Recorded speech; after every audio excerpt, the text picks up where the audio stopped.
ముఖ్యంగా ఇవాళ కేసీఆర్ గారు ఏదైతే రిజర్వేషన్స్ రాష్ట్రానికే ఉండాలి, అంటే రాష్ట్రం అధికారం ఉండాలి అనేటువంటిది అంశం మీద ఆయన ఒక అభిప్రాయాన్ని దేశవ్యాప్తంగా కూడగట్టడానికి ప్రయత్నిస్తున్నారు. దీని మీద మీ అభిప్రాయం ఏమంటారు? ఇప్పుడు మొత్తం చర్చ అంతా రిజర్వేషన్స్ చుట్టే తిప్పడంలో కూడా ఓట్ల రాజకీయాలు ఉన్నాయి. రిజర్వేషన్సే సర్వరోగ నివారణి కాదు కదా. అయితే ఇప్పుడు ఆయన వాగ్దానం చేశాడు, గిరిజనులకు వాగ్దానం చేశారు, మైనారిటీలకు వాగ్దానం చేశారు. కాబట్టి ఆ అవకాశం మాకే ఇస్తే నేను ఇక్కడ నెరవేరుస్తానని చెప్పేసి అనడం ద్వారా ఇక్కడ గిరిజనుల ఓట్లు, మైనారిటీల ఓట్ల కోసం గాలం వేస్తున్నారు. దాన్ని అడ్డుకోవడం ద్వారా విభజన రాజకీయాలు బీజేపీ చేస్తాను. అంటే నేను అనేది ఇంటెన్షన్ పక్కన పెట్టండి. అంటే డెఫినెట్గా వాళ్ళ రాజకీయ లబ్ధి అనేటువంటిది ఏ పార్టీకైనా ప్రతి పార్టీకి ఉంటుంది. అది beat Congress, beat BJP, any party. నేనేది రిజర్వేషన్ అంశం అంటే ఇవాళ కేంద్ర పరిధిలోనే ఉన్నది అది. ఎందుకంటే మీకు తెలుసు, తమిళనాడులో దాదాపుగా 69% రిజర్వేషన్స్ అమలవుతున్నాయి, కర్ణాటకలో అమలవుతున్నాయి. అట్లా కొన్ని రాష్ట్రాల్లో ప్రత్యేక పరిస్థితుల వల్ల అక్కడ రిజర్వేషన్స్ ఎక్కువ, మోర్ దాన్ 50% అమలవుతున్న పరిస్థితి వచ్చింది. దానివల్ల ఇవాళ ప్రజల్లో యాస్పిరేషన్స్ పెరిగి, అంటే కొన్ని రాష్ట్రాల్లో మోర్ దాన్ 50% ఉండటం, కొన్ని రాష్ట్రాల్లో ఏమో సుప్రీంకోర్టు తీర్పు ఉన్నది కాబట్టి 50% మించకూడదని ఒక క్యాప్ పెట్టడం, ఇది కరెక్ట్ అంటారా? లేదు అంటే ఆయా రాష్ట్రాల్లో, ఎందుకంటే మనది హోమోజీనియస్ కాదు, భిన్నమైన రాష్ట్రాల్లో భిన్నమైనటువంటి పరిస్థితులు ఉన్నాయి అక్కడ.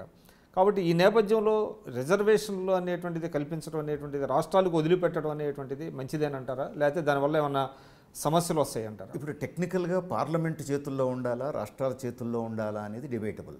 అదే, దాన్ని కొంచెం డిబేట్ చేయొచ్చు, అవసరమైతే అన్ని పార్టీలు నిపుణులు చర్చించవచ్చు. కానీ నా అభిప్రాయంలో 50% మించి రిజర్వేషన్లు ఉండకూడదు అని సుప్రీంకోర్టు పెట్టినటువంటి క్యాప్ కరెక్ట్ కాదు.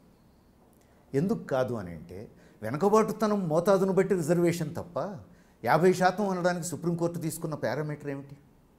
దానికి ఏం ప్రత్యేకమైన పారామీటర్ లేదు. ఇంత అని పెట్టింది కాబట్టి అందరూ పాటించాలంటున్నారు. దానికి ప్రాతిపదిక లేదు, అది కరెక్ట్ కాదు. ఇప్పుడు మీరు అన్నట్టు దేశం హోమోజీనియస్ కాదు, రాష్ట్రానికి ఓ రకంగా ఉంది, ప్రాంతానికి ఓ రకంగా ఉంది. కాబట్టి డెఫినెట్గా అవన్నీ పరిగణలోకి తీసుకోవాల్సినటువంటి అవసరం ఉంది. ఒక రాష్ట్రంలో వెనుకబడిన తరగతి, మరో రాష్ట్రంలో ఆధిపత్యం. ఇప్పుడు తెలంగాణలో వెనుకబడిన తరగతులుగా ఉన్న వాళ్ళందరూ యూపీలో వెనుకబడిన తరగతి అని అనగలమా? బీహార్లో అనగలమా? ఆడ యాదవుల్ని తెలంగాణలో యాదవుల్లాగానే చూడగలమా? చూడలేం. అందుకని రాష్ట్రానికి ప్రాంతానికి కూడా అది ఎవరు ఆధిపత్య శక్తులు, ఎవరు వెనుకబడిన తరగతులు అనే దాంట్లో కూడా తేడాలు ఉన్నాయి. డెఫినెట్గా అవన్నీ పరిగణనలోకి తీసుకోవాలి. ఈ 50% అనే క్యాప్ పెట్టకూడదు. అవసరాన్ని బట్టి రిజర్వేషన్స్లో మార్పులు చేయాల్సినటువంటి అవసరం ఉంది, ఫ్లెక్సిబుల్గా ఉండాల్సిన అవసరం ఉంది. ఇక్కడ కూడా ఆ మేరకు రిజర్వేషన్స్ పెంచాల్సినటువంటి అవసరం. ఇటువంటి విధానం మీ పార్టీ తీసుకునే అవకాశం ఉందంటారా? సిపిఎం వైఖరి ఇదేనా? సిపిఎం వైఖరి ఇదే. ఇది రాష్ట్రాలకు అప్పచెప్పాలి, రాష్ట్రాలకు అప్పచెప్పాలని కాదు, రాష్ట్రాలకు అప్పచెప్పాలి అనేటువంటిది టెక్నికల్ అంశం. నేను అందుకే చెప్పాను, దాని మీద ఒక డిబేట్ చేయొచ్చు. ఓకే, దేశం అంతా ఒక కన్సెన్సస్ కోసం ప్రయత్నం చేయొచ్చు. కానీ 50% ఉండాలి, 50% ఉండాలి అనేది కరెక్ట్ కాదు. ఏ రాష్ట్రంలో ఉన్న ప్రత్యేక పరిస్థితులకు ఆ రాష్ట్రంలో ఉన్న వాటిని పరిగణలోకి తీసుకొని అందుకు అనుగుణంగా రిజర్వేషన్స్ పెంపుదల చేయాలి అనేది కరెక్ట్. ఇప్పుడు బీసీలకు ఇప్పుడు రాజకీయ రిజర్వేషన్లు అనే నినాదం ఉంది. దేశమంతా అది ఒకే రకంగా వర్తిస్తుందని చెప్పలేదు.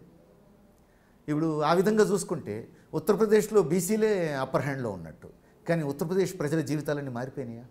ఎందుకంటే అక్కడ యాదవులు ఆధిపత్య వర్గాలే తప్ప ఇక్కడున్న వెనుకబడిన తరగతులతో సమానం అని అనుకోలేము.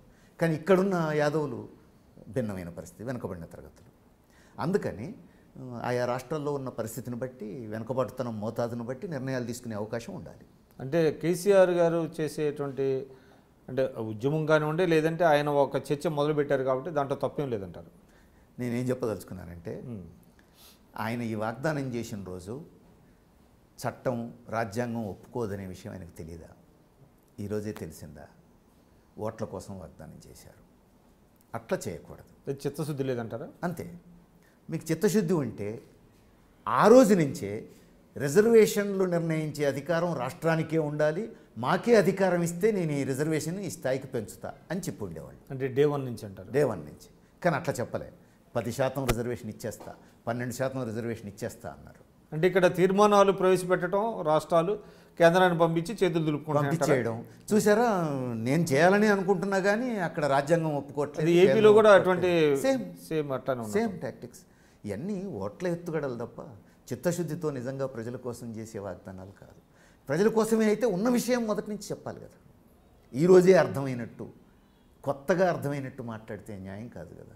పవన్ కళ్యాణ్ లాంటి వాడు నాకు ఈరోజే అర్థమైందంటే కొంత అర్థం చేసుకోవచ్చు. మొదటి నుంచి సినిమాల్లో ఉన్నాడు, ఆయన రాజకీయాల్లో లేడు. కానీ మీరు దశాబ్దాలుగా రాజకీయాల్లో ఉన్నవాళ్ళు, రాజ్యాంగం తెలిసిన వాళ్ళు, చట్టాలు తెలిసిన వాళ్ళు, విధానాలు తెలిసిన వాళ్ళు, మీకు 4 ఏళ్ల తర్వాత ఎన్నికలకు పోబోయే ముందు అర్థమైద్దే కాదు కదా. ఇక్కడ పవన్ కళ్యాణ్ ప్రభావం ఏ విధంగా ఉందంటారంటే తెలంగాణలో ఏ విధంగా ఉంటుంది?